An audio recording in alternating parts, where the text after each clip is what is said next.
बिस्मिल्लाहिर्रहमानिर्रहीम। अस्सलामु अलैकुम नाज़रीन।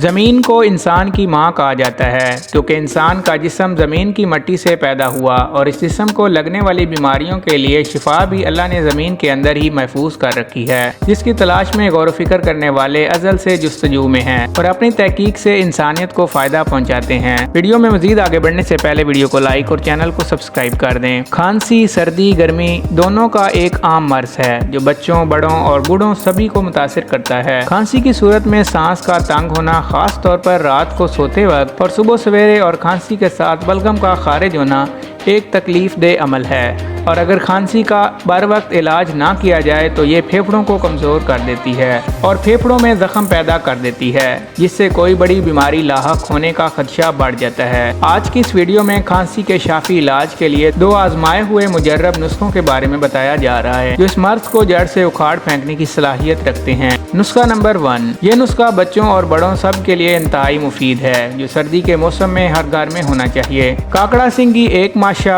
शक्कर तिबगाल 1 माशा, जंजबील 1 माशा, एप्लामोल 1 माशा।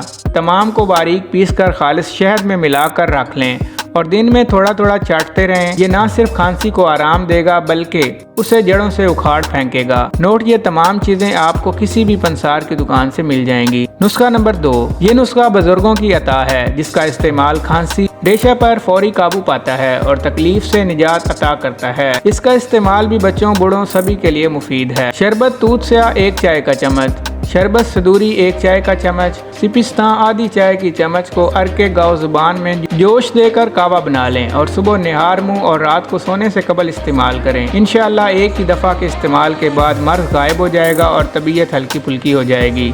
तो दोस्तों, ये थी हमारी आज की मुख्तसर सी वीडियो। अगर वीडियो पसंद आए तो वीडियो को लाइक और चैनल को सब्सक्राइब कर दें। शुक्रिया।